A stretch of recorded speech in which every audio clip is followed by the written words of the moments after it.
Yung three-way switch natin guys.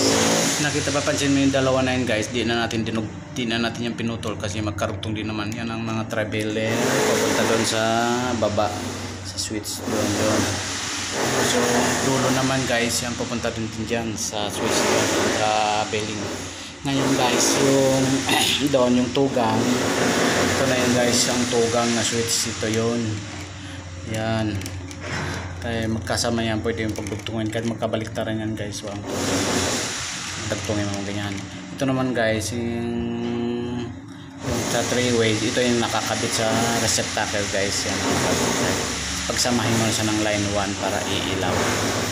Guys ganon lang guys, kasi yun ang tugang natin nandyan ang ilaw nandyan nakalagay guys, nandyan. Kaya ito guys, ang sa akin guys pag nag-electrical ako guys, hindi ko na yung traveling ng yung 3-way guys, hindi ko na pinuputol at maaari kung kaya ko naman diretso ko na yan para hindi na tayo mag-splice kasi hirap na, marami tayo i-splice.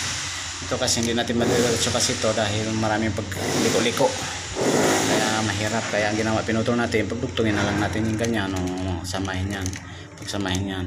Ito naman ikakabit sa receptacle yan, saka ito okay na, iilaw na siya. Maraming salamat guys.